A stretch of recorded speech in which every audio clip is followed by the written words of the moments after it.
Bonjour et bienvenue dans cette première vidéo sur l'utilisation du module YETOS pour dimensionner un bassin alimenté par une zone d'apport et avec comme sortie un régulateur.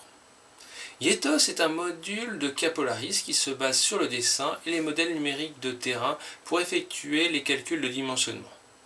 Il suppose au préalable de savoir manipuler le module de terrassement, mais pour cette première vidéo, je me contenterai d'utiliser des bassins conceptuels pour limiter les outils utilisés.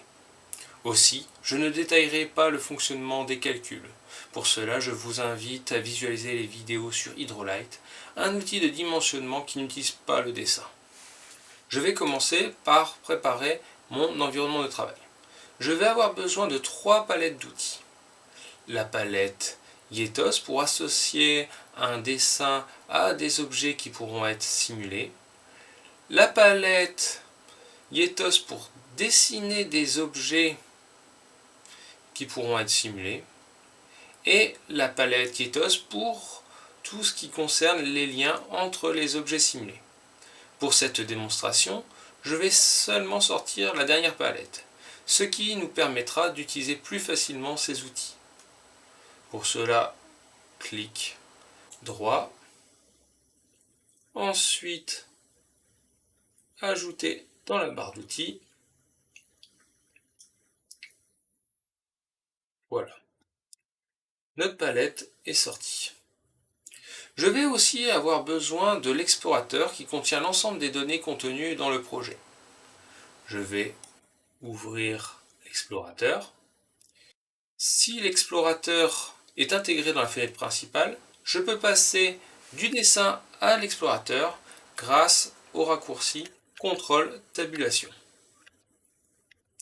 Les raccourcis clavier sont difficiles à rendre dans une vidéo. Je vais choisir de mettre l'explorateur dans une seconde fenêtre, un cadre. Fenêtre, ouvrir un cadre secondaire. Ensuite, alors que je suis sur l'explorateur, clic gauche, changer de cadre de fenêtre, et ici agrandir. Ainsi, je pourrais passer de l'un à l'autre par un clic de souris. Je vous invite maintenant à considérer le projet que nous allons utiliser durant cette étude. Il est constitué d'un modèle numérique de terrain formé d'un ensemble de triangles ainsi que de quelques tracés qui nous aideront pour notre projet. Nous allons dimensionner un bassin à partir de l'eau produite par ce bâtiment pour une pluie de 600 minutes. Nous allons commencer par faire un clic droit sur cette palette et nous allons choisir Association zone d'apport.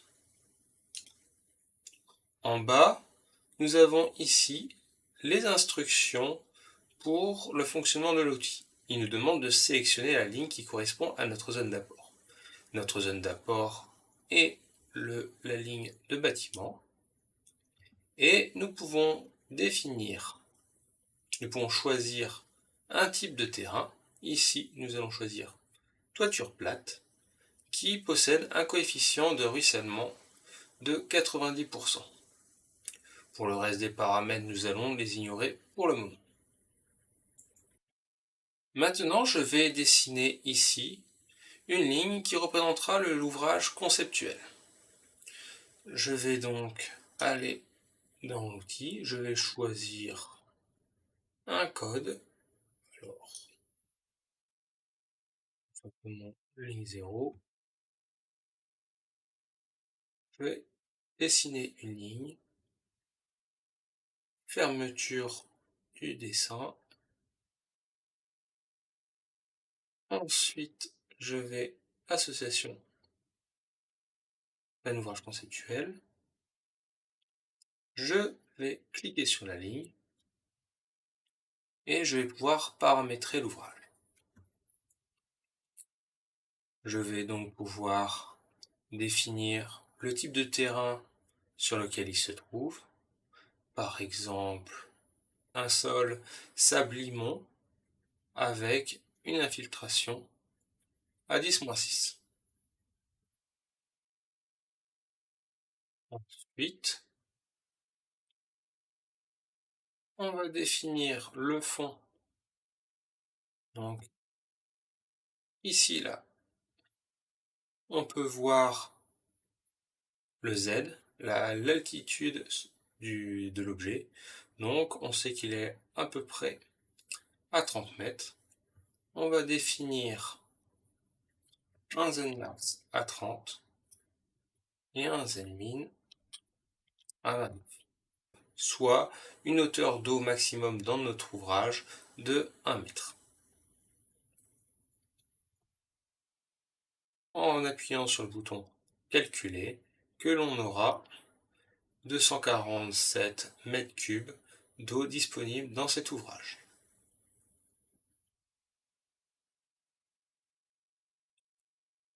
Maintenant, je vais ajouter le régulateur de débit.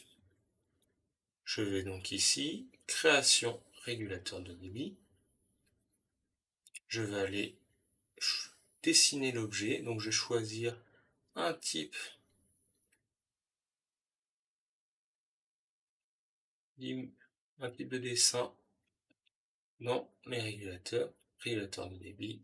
Il ne faut pas que j'oublie de vérifier mes paramètres d'attrapage, donc je mets en libre et je peux tracer mon point. Donc je vais donc définir un débit à 3 litres par seconde et je vais le positionner à une altitude au fond du bassin, donc à 29 mètres. L'étape suivante sera de définir le sens de l'écoulement de l'eau. J'utilise pour ça l'outil création liaison qui se trouve ici. Je vais encore une fois voir les paramètres d'attrapage pour permettre d'attraper les lignes.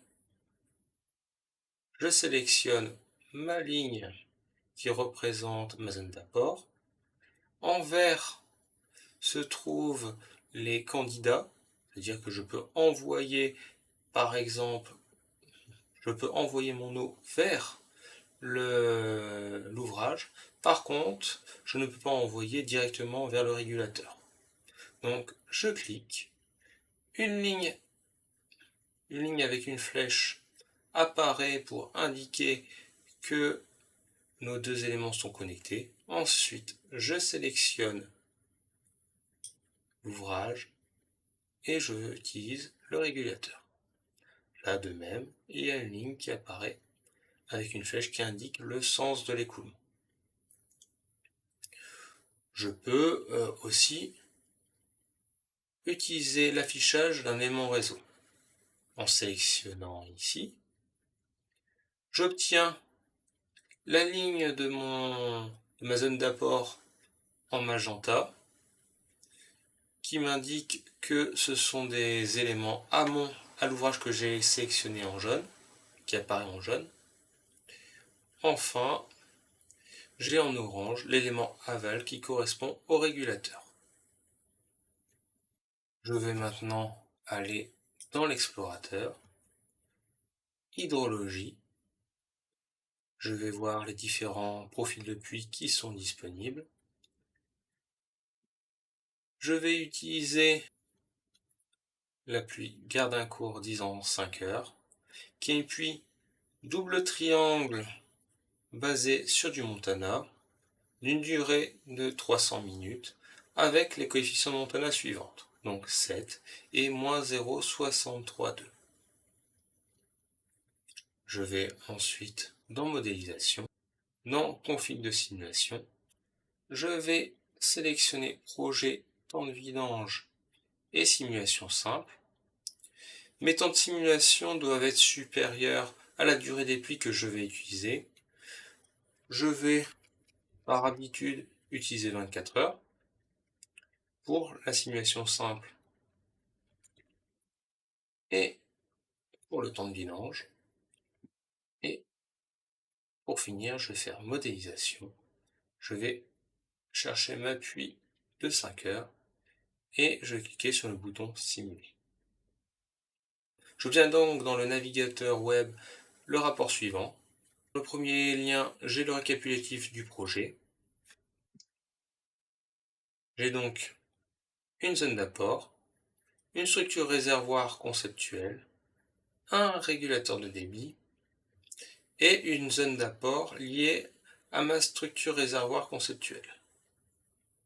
Autrement dit, l'eau qui va tomber sur mon réservoir va se retrouver dans le réservoir.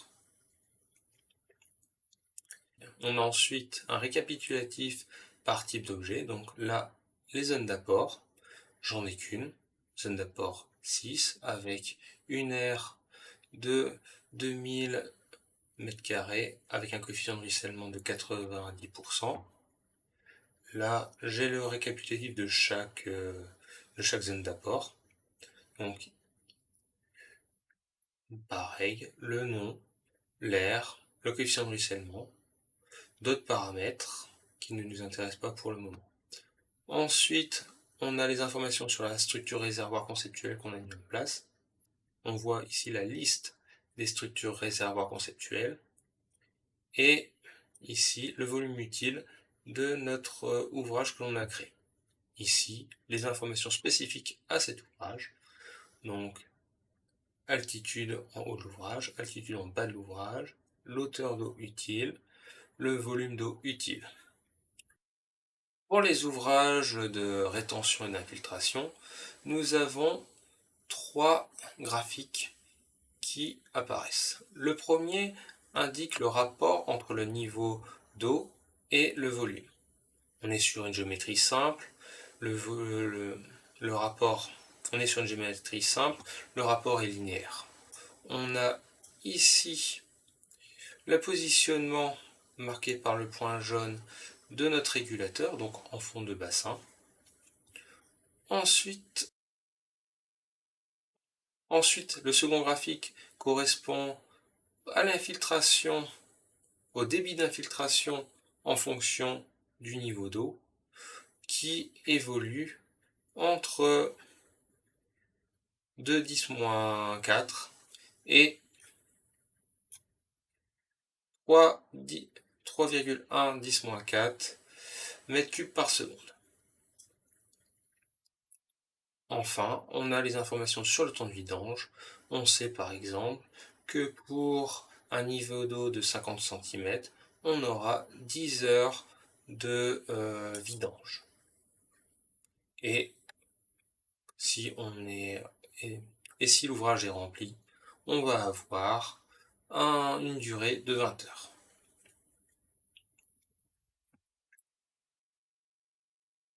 Le rapport de simulation pour temps de vidange permet pour chaque bassin de voir le comportement des bassins à la vidange. Nous commençons donc notre simulation par un volume qui se trouve au maximum. Là, on a le volume d'eau utile, le volume max de notre ouvrage, et en bleu, le volume au cours du temps. Donc, au début de notre simulation, nous sommes au maximum. Par le régulateur et par l'infiltration, le volume stocké diminue au cours du temps. On peut voir par la ligne jaune le volume cumulé en sortie, donc le volume total qui a passé par le régulateur, et en vert, le volume qui est passé par l'infiltration.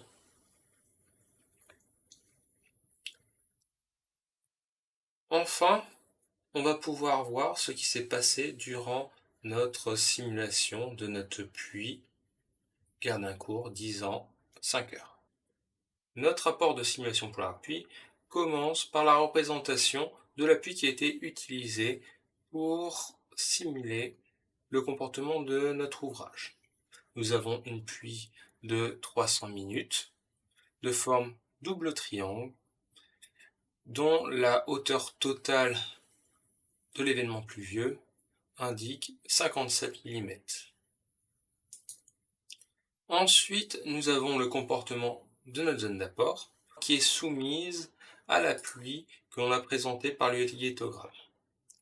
Nous avons une courbe avec le débit en entrée et en sortie de l'ouvrage. Ici, les débits d'entrée et de sortie sont identiques. L'élément suivant est notre bassin de stockage, auquel on a le récapitulatif de la simulation, et on va s'intéresser principalement au graphique. Donc, comme le graphique du rapport de la vidange, on a comme information le volume d'eau utile de notre ouvrage. On voit le volume instantané stocké. Donc, au cours de la pluie, on a un remplissage, puis la vidange. Vidange qui s'effectue soit par la sortie, soit par l'infiltration. Nous pouvons voir que notre bassin est surdimensionné. Nous avons 70 mètres cubes d'eau à stocker pour cette pluie, alors que nous avons 250 mètres cubes de stockage disponible. Hors de cette information, nous pouvons aller dans notre étude, cliquer sur le bouton Information d'un élément réseau, cliquer sur notre ouvrage conceptuel et modifier la profondeur pour obtenir nos 70 mètres cubes de stockage.